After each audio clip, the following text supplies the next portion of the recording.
Another episode of If It Be Your Will podcast, season three rolling on. We're getting into the spring, summer of the great 2024 year. And today I feel very privileged to have Taylor Jordan from Good Looks Band coming in from Texas, I'm assuming. So Texas and Southern United States and Southern Canada are colliding here today in this episode. So thanks, Tyler, for hopping on here and talking to me a little bit about your musical journey and I mean quite the journey it's been. Yeah, yeah. Yeah, happy to be here. Thanks for having me. Right on, right on. So Tyler, are you usually like starting kind of like your beginnings of, and I read somewhere where you were a part of a Christian, you have a Christian roots, so like singing in church and a cappella. And Yeah, can you kind of like bring us back there a little bit and tell us a little bit about how that all started for you? sure. Yeah, I'm from a very religious family. Uh it's like a small kind of cult-like religion. It's called Church of Christ. There's several versions of this specific uh uh denomination. Um Hmm. but yeah, one thing that kind of like ties most of those together is they don't use instrumental music in the worship, and so yeah, a lot of my childhood was spent singing like a cappella and these things, which I think like kind of I think is maybe an advantage, to being a good singer. I think a lot of the Church of Christ folks end up being like strong singers because of that. Like Hmm. it's um you really have to listen. And uh but yeah, I don't know, totally what to say, just that it was an unusual experience. I'm not religious anymore. So at Right, least right. not in that way.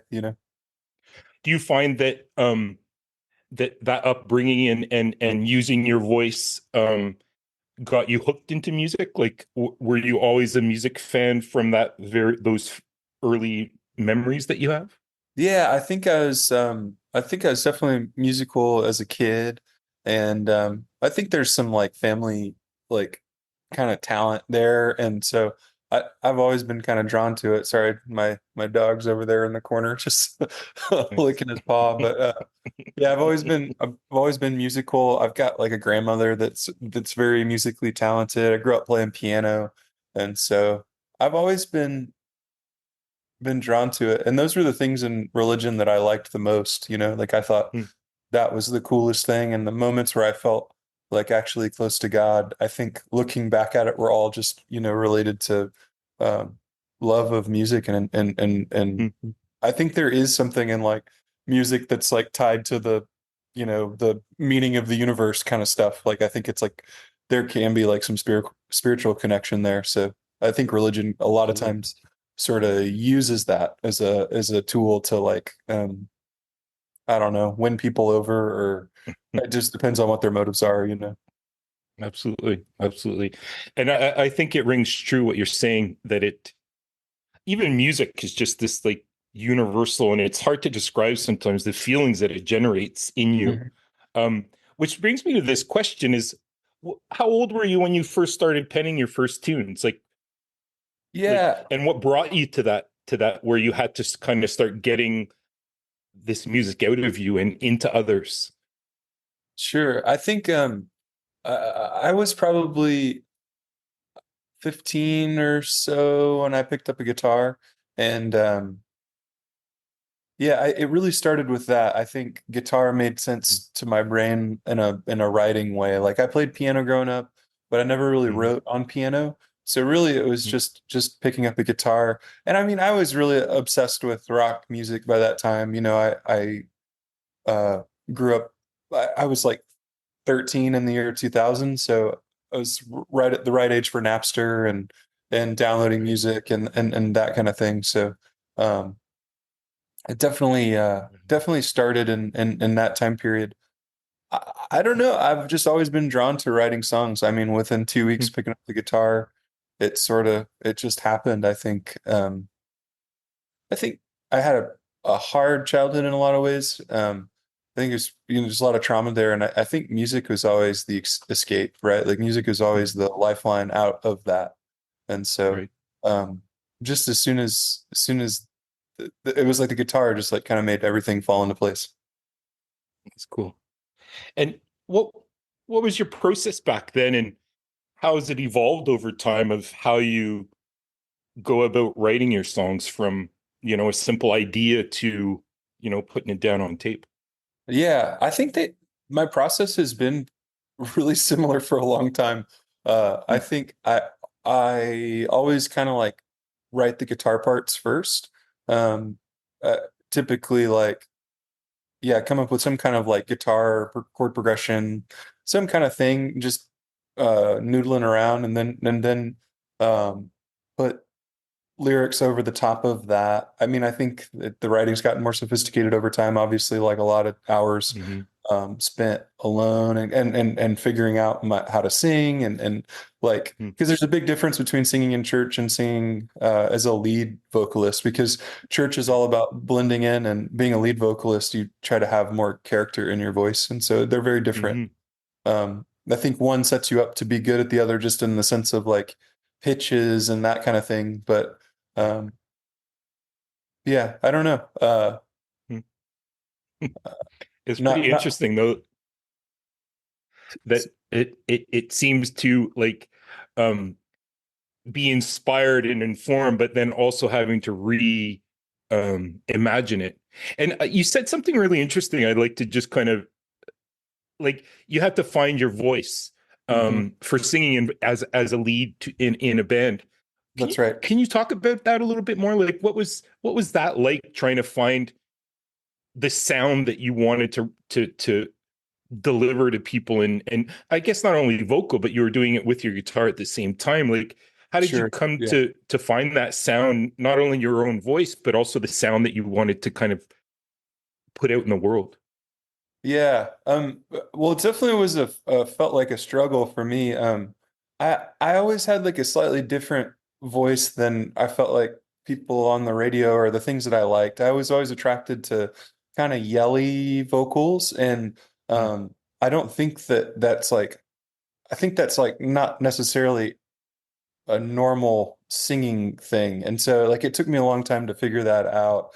Um, Definitely was like trying to I recall like downloading like the Pixies album Doolittle and just mhm. like trying to scream like Frank Black and I remember Yeah. my parents were like out of the house for a couple hours, like at dinner or something.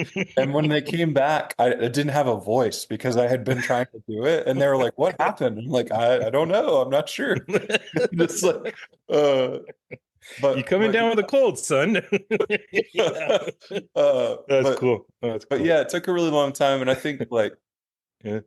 just figuring out there's like different places. I mean, I take vocal lessons now, what I have for the past couple of years because I had to figure out how to make it work on tour, kind of. Mm, Because mm, like I'd always been, when you're in your hometown or you sing every now and then, like you can do right. whatever you want, kind of. It's like pretty easy, but when you have to do it like 6 nights in a row, it gets challenging. And so I started taking some vocal lessons to help me deal with that. So Yeah. one of the things I learned through that or that I figured out is that like one of the first things that I figured out vocally was how to sing in this register that's called the mix register. There's like chest Mm, voice and there's falsetto, which are like, both pretty well known, but there's this area in between that's called mix and it's like kind of a combination between both voices, but it's where a lot mm. of like if you like when you're when someone yells typically like when they're calling to someone like across the street I would demonstrate just like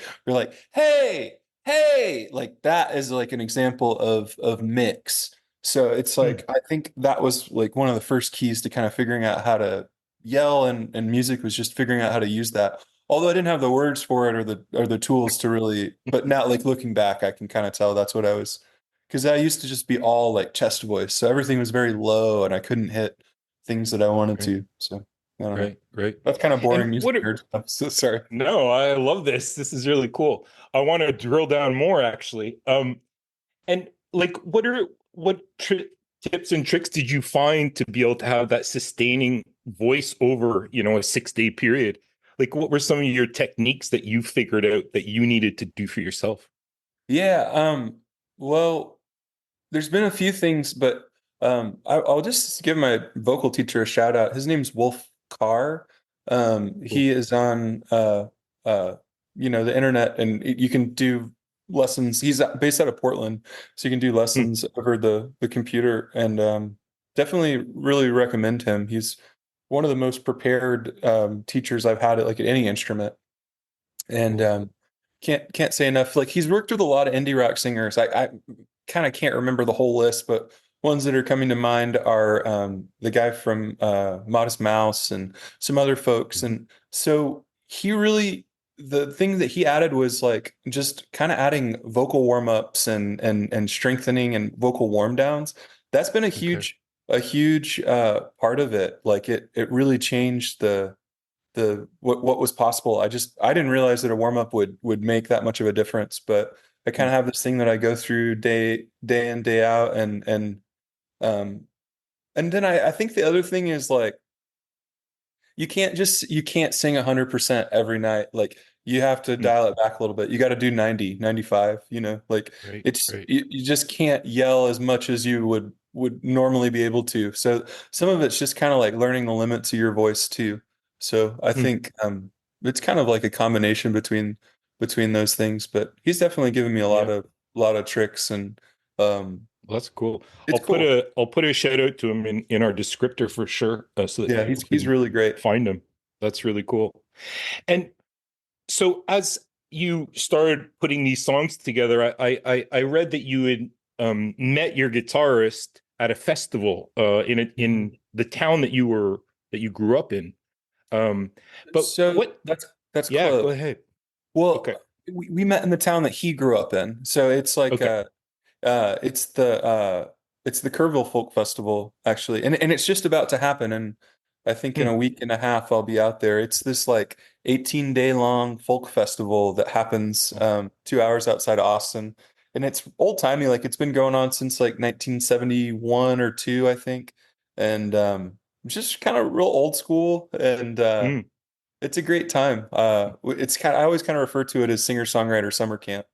And Right. so that's how, every night there's shows, but then after the shows, there'll be these song circles and a lot of sharing. And it's really cool because you can be Yeah, at a song circle with someone that just that does it for a living and has like worked their whole life at it, or you can be at a song circle with someone that, doesn't play outside of their bedroom, but at the circle, it's very egalitarian. It's one song and then the next person, and it's oh, everyone's kind of cool. an equal. And I love that form of sharing because I think under our Yeah. current system, like I think there's like I don't think we live under a meritocracy, right? Like I think there's a lot of really great songwriters that will never get their due because they can't figure out the capitalism part of it, or like how to Right. work their brain like a business, or maybe they don't have any interest in Yeah. that, but it doesn't, whatever the thing is, like there's so many great songwriters that are not known, So Absolutely. I love Totally. the process of Yeah. sharing and playing songs out there. Yeah, that's pretty cool. I heard too that through that you also ran into some members of Big Thief. Um, That's true. and Yeah. that were they because you had this other band, Tyler Jordan and the Negative Space, right? That's right. And they were going to help you put a record out. Yeah, And this was at a time when you guys were both still like just, learning the ropes here in the music that's sphere. true. Can you talk Yeah. a little bit about that project, how it came to be and kind of what happened to it? Yeah. Well, first off, just you're very well researched. That's cool. Most people miss that. But yeah, so Buck, Meek, and Adrienne Linker started going out to the folk fest. Actually, Buck grew up going out there. His dad, um, is like a glass blower, and kind of in Hmm. the hippie world, and he grew up in Wimberley, which is just down the road from Austin, kind of in between Okay. Austin and Kerrville. And so Buck had been going for years, but I didn't really know him And then he had started bringing Adrienne down to the Folk Fest, and I mean, she's just was like incredible immediately, just like. Oh, And actually, the way that I met yeah. her was really weird. I was writing a song about this recently, but I had been hearing her name a lot, and I Hmm. camp up on the hill typically. It's like this kind of more secluded area, and it's Right. really quiet up there. And so I had gone back to my tent for a nap, and all of a sudden I realized there was someone like writing a song or like singing a song close by, and I was annoyed. I was like, "Oh, this is annoying. Like, there's never anybody up here. Why is someone up here?" Like, and then I started listening and I was like, oh, they're writing a song. Like, because they're repeating something. They were writing very Okay. similarly how like I would write a song, which is just like, playing and singing and just trying to make it fit and come up with a new word or whatever, but it's very repetitive. And I was like, oh, it's annoying. And then I was like, that's kind of a good song. And then I got out of the tent and I went over and it was a girl and I was like, oh, I was like, is your name Adrienne? She was like, yeah, yes. Oh, like, just like really startled that I knew who she was. And I just can put it together from like the fact that it was a badass song and that I'd been hearing. Oh. But anyways, they started going out there and so we were just friends, through like swimming holes and going to thrift stores and getting tacos in town and that kind of stuff. And so I had a bunch of songs and I don't know, I just loved their sort of like uh I don't know a better way to say it. I loved their sonic like aesthetic or whatever. Right. They were great musicians and had good ears and they lived in New York at the time and so I just asked them if they'd be willing to help me make this record. And so they did, and they did.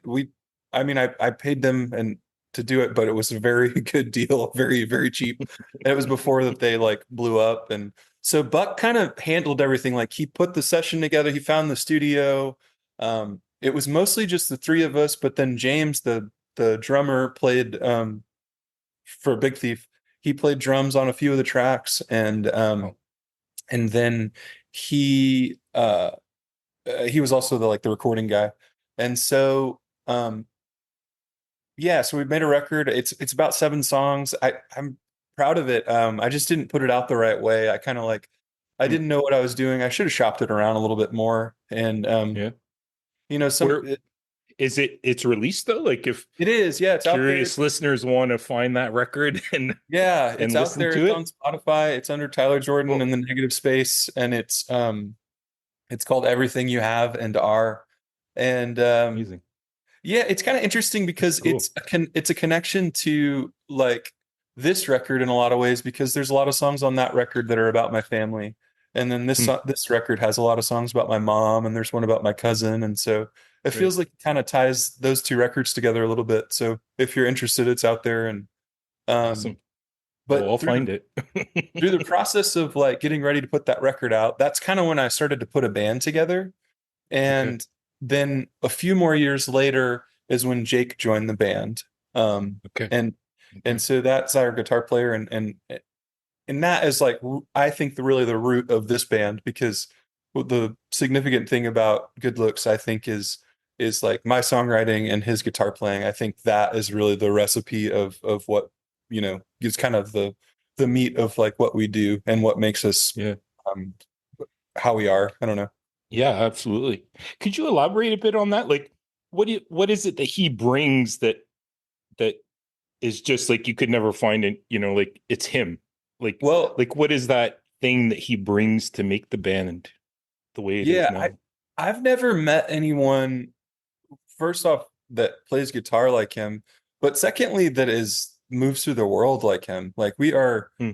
very opposite people. I'm pretty Hmm. left brain and very like controlled down the middle, and then he is like very vibey and it improvises a lot and Hmm. is very feelings based and very right brains, super disorganized, like just like we could not be more different.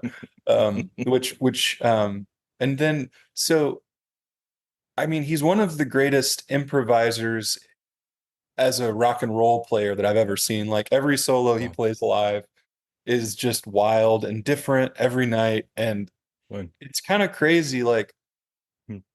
I think he is so present all the time. It's like if I were to improvise and play a guitar part, I'd hit a wrong note and I would everything beyond that would I would start to fail. Like you hit a wrong note, you're like, oh no, and then you just think about it. You start And to if he stumble, hits a yeah. wrong note, he just like moves on. It's like it doesn't phase him, and it Well, just becomes part of the solo in this cool way. And I don't know, it's that's his cool. superpower, man. Yeah, So that's that's, amazing. that's part of it, but also too, I think he uh beyond just the improvising, I just think his brain's really cool for writing guitar parts. He comes up Mm, with really, I'll fucking work on something for hours and hours and come up with some guitar part, and I'll bring it to practice, and then he'll fucking add something in 20 seconds that is like better than what I come up with. And so he's mm, just and then too, we come from very different places. Without him, I think the songs would be a lot folkier and mm, you mm, know, he really listens to a lot of like kind of post-punk music and right. you know, uh also like 80s and even some like electronic stuff. Like he's really into like Suicide and Alan Vega and, Mm, and that stuff. And right. we just listen to different types of music. Then what interests him is a little different. Like I'm more of a lyrics guy. Hmm. Hmm. And and so I don't know. It's just kind of where our writing comes together. It's Right. or, the arranging or whatever. And that collaboration, is it you always bringing kind of like the general idea and then you present it and then he'll listen to it and then react to it? Yeah, Does he that ever bring a line to you and say, "Hey, I got this really cool line that like no. how does that Um, function your collaboration?" yeah, so we actually have two bands together. And I play bass in his band called the Stacks. And Hmm. so in that band, he writes all of the songs, like the words and chord progressions, and he brings them. And actually it's with his brother is the drummer. And so Okay. we kind of keep our writing separate and then we arrange Hmm. together in both projects. Okay. So he Good. doesn't really have he doesn't there's no like sort of collaboration with lyrics kind of. Hmm. Part Hmm. of I think part of that's just our process is very different. And Right. I am very like I like to have everything behind closed doors until it's ready to go, kind of like I have a hard time. I don't want to share, like I'm not interested in co-writing. It's what I do by myself, and I don't know. Yeah, I think I'm telling stories, and the reason that I do it is such that it's just something I do by myself. Hmm. Um, Hmm. You're but not then participating in many song circles these days. Like say it that's again. you're not participating in a lot of song circles these days. That's Well, um I am, but in the I past. no, I Yes, am. I'm just coming to it with like fully written songs. right. There's no sharing of. Uh, Right. No workshopping it. that's right. That's right. Right on. And like if you were to like describe like the biggest differences. Now I realized that Bummer Year was recorded pre-pandemic. Mhm. Pandemic hits, it didn't get released That's right. until after, so that you could do all the machine work of touring and That's promoting and right. all that. Um, do you find that it changed just that delay in the trajectory of that record that was super well received, by the way, when it Yeah. came out in 2022? Yeah. It's interesting. It it it's very yeah. It's different. Hmm. It affected a lot of things. So we finished it in 2008, or we recorded it in August of 2018. It was fully done by 2019 August, and then we started shopping it around. We found a home for it on Right. Keeled Scales, and Hmm. just as soon as we were ramping up to put it out, the pandemic happened, and yeah, they didn't want to put it out without us being Hmm. able to tour, and we didn't want to put Right. it out without being able to tour. So we just kind of sat on it, and that turned out being the good choice, but it might not have been. It's like if the Hmm. pandemic had been longer, if it had been like 5 years or something, like it could have really Right. sucked. Right. No, Right. nobody knew what to do. Like a lot of folks put out records in that time period, that Hmm. was those some a lot of those just kind of got missed. So we got lucky in that Yeah. sense. Yeah. But yeah, it's weird because those songs are written between 2015 to 2018, and so it's very odd. Like it was really odd playing some of them just because I felt like a different human being. Hmm. So like a lot Right. of the breakup songs from that record, are just I just don't relate to them particularly. Like Right. it's just not like I in some ways I'm like, oh There's like man, a I don't think this distant, is like the yeah. whole story, that kind of stuff. Right. Where I feel I Right. don't think I was necessarily fair, Um, but then some of them felt really relevant, like Vision Boards and First Crossing and Yeah. 21. All of those felt really tied to who I was still, So, Right. but then Right. fast forward a little bit, when we were making the second one, I wrote all of those songs before the first one came out. So I think Hmm. a lot of people have that pressure of writing a second record, but I was just writing in the pandemic and not really knowing what was going to happen. So Exactly. there Yeah. was Yeah. there was no pressure at all. So Right. that was super nice. So if the third record's going to be the one where I'm like scrambling. I don't know. That's it. And if you were to have to describe, like, I mean, quite a bit of time in between, and you're right. I mean, we keep living and having experiences, and it influences us and the Yes, songs yeah, we listen to and the records we start to love. What do you like? I read that there are distinctions, like more, Americana versus more post-punk kind of. Like, yeah. in your words, what do you think the biggest difference between Bummer Year and Lived Here for a While are, that listeners that know you would be like, oh, I hear that. Yeah. Well, I think, yeah, I think part of that is just that I got interested in different music. I think my chord Mm, progressions previously, like, were more folky and more kind of what they call cowboy chords or like open chords. Um, right. and then as I progressed as a guitar player, I think I was writing different types of songs with different types of chords, and Mm, so some of that has to do with it. I also think there's two other pieces, like Jake's guitar playing from the first record to the second record is like night and day different, in my mm, opinion. Like he was just figuring it out on the first record. Like he was a good guitar player. He was figuring out what his thing was, and there were some really good guitar work. But between that record and this record, he just became fully formed as a guitar player. Like oh, it, his ideas, everything was just so much, I don't know, just so much more dialed in. He yeah, kind of became who I think of him as like how he plays guitar between those two right. records. So I think that informs the sound a lot. I think he takes up more space on the new record, but like in a good way.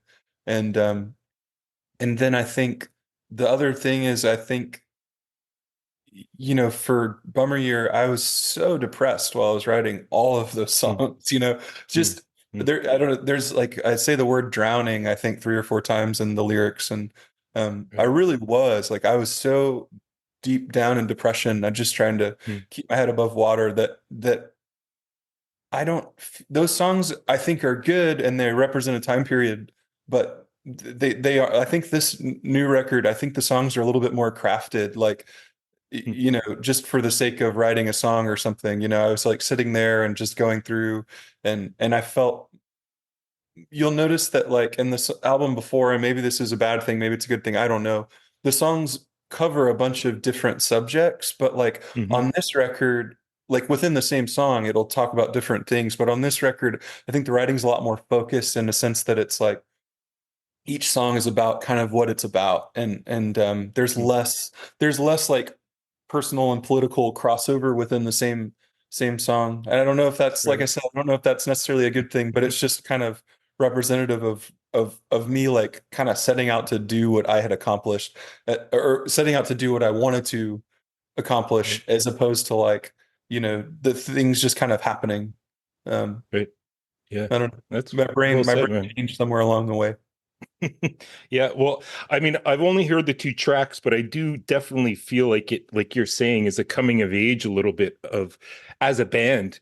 Um, and yeah, the guitar work. I mean, Jake's guitar on it is more recognizable, but Hmm. more edgy. I find like there's more of a it grabs you. Hmm. And you have to listen to it, and it's there. I found that dynamic in the songs that you've put out already are it's so in your face there, but in an amazing way. I mean, I found the sound is so much um I guess mature as a band, right? Because you guys have had all these experiences and playing together for a while now and kind of Yeah, getting to know each other like we were alluding to before that's in our conversation. that's true. I mean, we played a lot more like in between the first and second record. I mean, it's like we toured, but the first record, Phil, our drummer, had been in the band for 2 weeks. It's like Right. we barely had started playing with him. Those are things we Yeah. came up with in just a couple of weeks of practice. And the guitar playing was like it was more open. It was like Jake came to the sessions with ideas, but not like parts, and so Right. those kind of got put together through the recording process, but on this new one, Right. it's everybody came. It was a lot more focused. I think that's Yeah. true.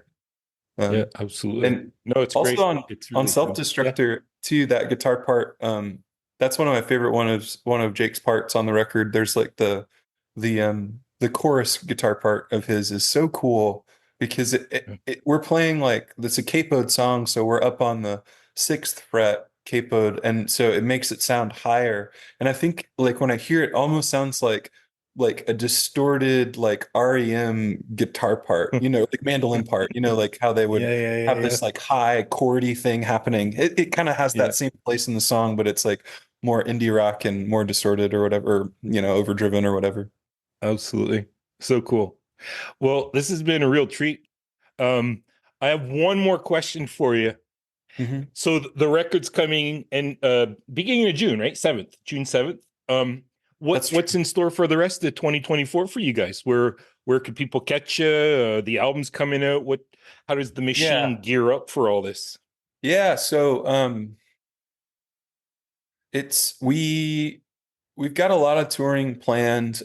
We've got a couple of weeks in June, and then it looks like we're going to do about a month at the end of July into August. Most of that is going to be US states like East Coast and Midwest, and then Mhm. beyond that, I'm not sure. We just added a new European booking agent, Mhm. and a new American United States booking agent, and so we're kind of waiting to see how that plays out or how Mhm. what gets booked. Right, I'm right. not totally sure, but I know the PR campaign right now is like in full swing, and it's been really awesome so far. We've gotten a lot more press on this run of a couple of songs than we did for the first couple of singles last Mhm. time. So that's been really I don't know, just exciting to watch. So I Yeah. don't don't have all the answers. I know we were trying to play Toronto in July and August, but I don't know if it's going to happen or not. So we'll see. It was a possibility, and it's not for sure yet, but it's on the calendar doc, and I'm hoping it comes through. Cool, cool. We'll see. Well, I want to thank you again for taking some time out of your day and just sharing. I really appreciate your stories and where the music started and how you built on it. And Yeah, thank it's been a really fun conversation with you, Tyler. well, So thank you so I much for thank you having me. so I much. appreciate it. Thank you. Yeah. And all the best with the new record and the tour. And I mean, we only got into a little bit, but I'd love to catch up with you one day down the road and we'll see how you guys are going. But you're on the radar, that's for sure. So I'll be watching how things go. No, thank you so much. I appreciate it.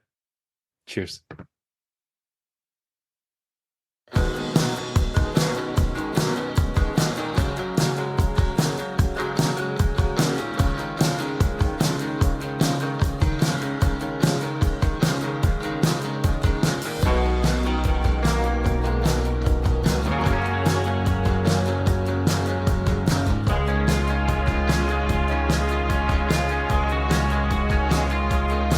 I was dreaming about your son.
cut you off in traffic. Swear to God, just honk your horn. And I hope you find the courage to tell your parents what they did when they left you all alone, locked up in that room when you were a kid.